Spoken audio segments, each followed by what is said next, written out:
A influência dos espíritos em nossas vidas. Primeiro eu queria dar um destaque para Allan Kardec. Quando estudamos todas as informações que ele nos traz em sua obra, fica muito racional a maneira como lidamos com as influências dos espíritos em nossas vidas.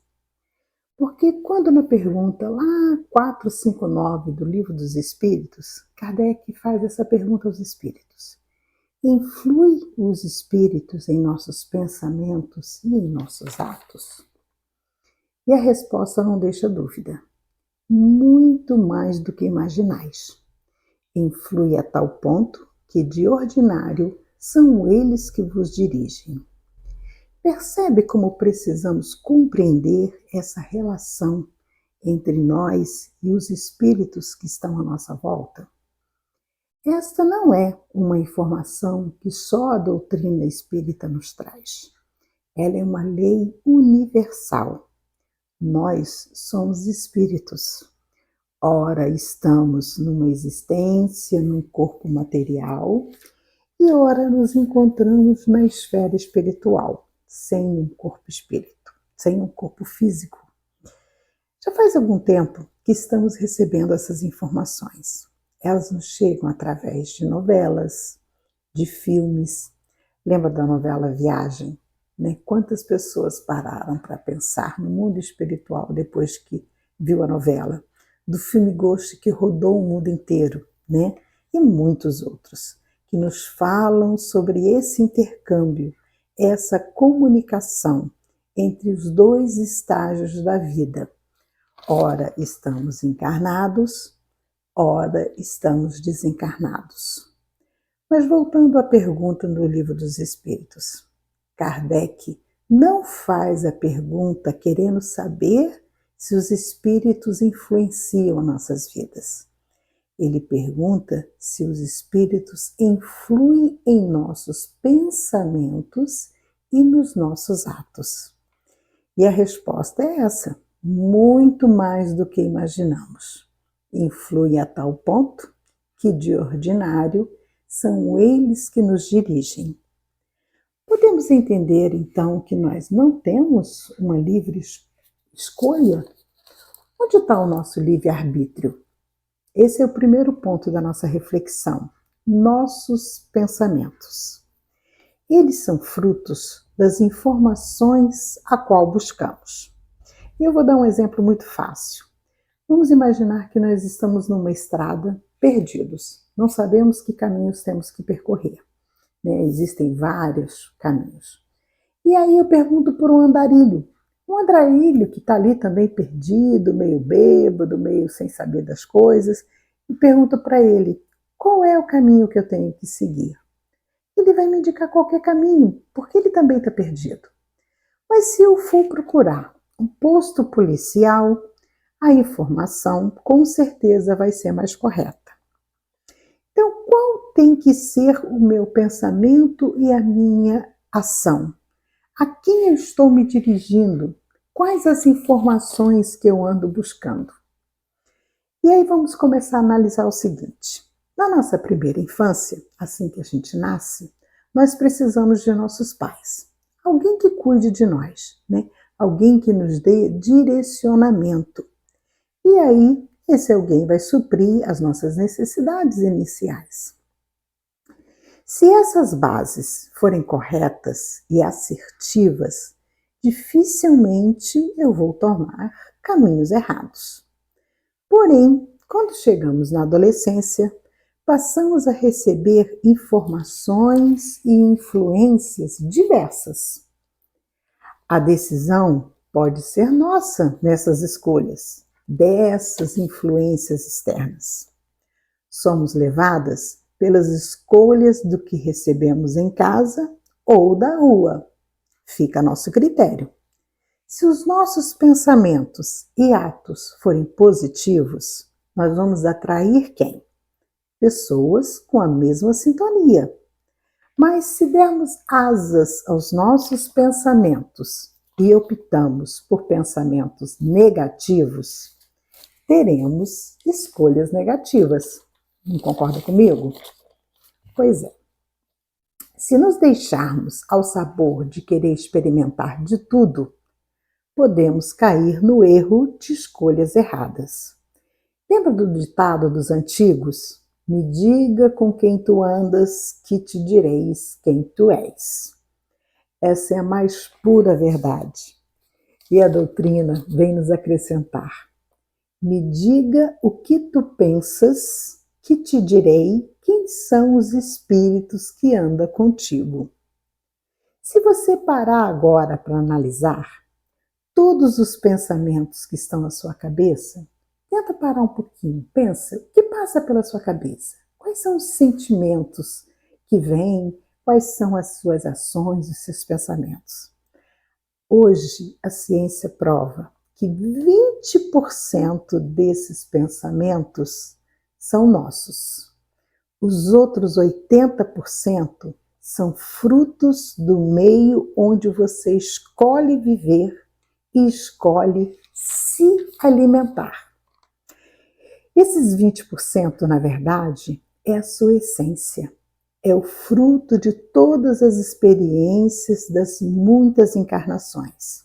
São os seus valores construídos. É a sua moral. São as escolhas que geralmente fazemos naturalmente. E tudo que nos dá prazer, claro, como o tipo de alimento, as músicas, os lugares, aonde nós conseguimos essa sintonia do nosso verdadeiro ser, da nossa verdadeira essência. Esses são os 20 primeiros por cento dos pensamentos que passam pela nossa cabeça. Os outros 80% são frutos do meio, que muitas das vezes agride o nosso ser. Mas nós acabamos nos acomodamos, né, diante dessas situações do lugar onde vivemos. Sabemos que nos faz mal, mas não queremos fazer mudanças, pois às vezes nos custa muito trabalho. Falo da nossa reforma íntima. Falo do 20% que sabemos o que nos faz mal, mas que existe um esforço para mudar.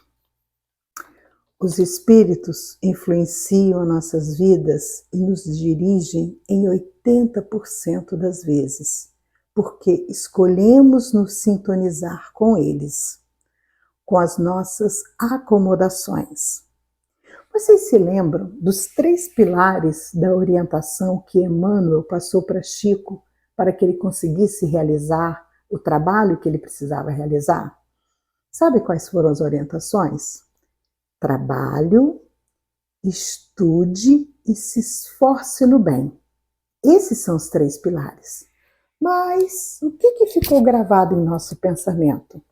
Foi o que ele precisava fazer para conseguir realizar esse trabalho, que era disciplina, disciplina e disciplina.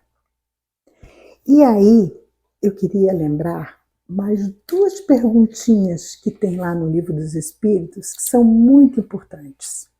Uma é a 625, que Kardec pergunta: qual o tipo mais perfeito que Deus tem oferecido ao homem para lhe servir de guia e modelo? Vocês sabem a resposta? Jesus. Ele é, né, aquele a quem devemos seguir. Ele é o tipo perfeito. Mas antes dessa pergunta 625, tem a pergunta 624, que é muito interessante, que fala assim: qual o caráter do verdadeiro profeta? Ou poderia dizer, do verdadeiro cristão. Quem é o verdadeiro cristão? Quem é o verdadeiro profeta? O verdadeiro profeta é um homem de bem, inspirado por Deus. Podeis reconhecê-lo pelas suas palavras e seus atos. Impossível é que Deus se sirva da boca de um mentiroso para ensinar a verdade. E aí eu fico me perguntando, já se passaram 2025 anos que nós recebemos as leis que Jesus nos trouxe. Ele veio nos pregar a lei de amor.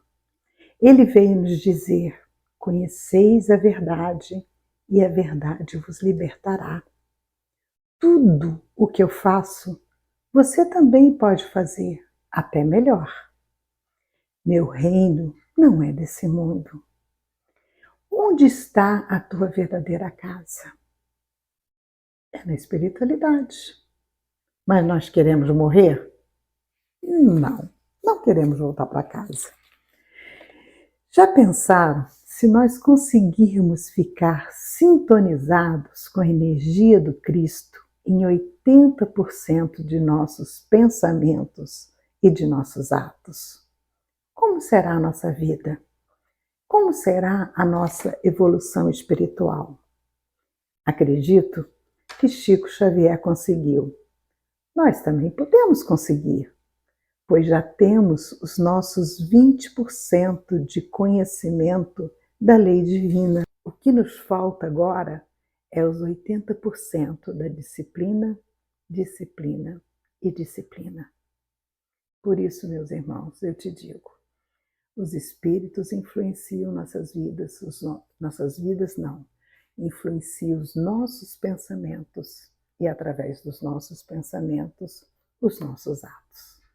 Por isso, a coisa mais importante que temos que pensar é com quem estamos nos sintonizando, do que nós estamos nos alimentando, para que a gente consiga, pelo menos, nunca chegaremos a esse modelo da pergunta 625. Né? Cristo ainda está muito longe de nós. Vamos chegar sim, um dia seremos.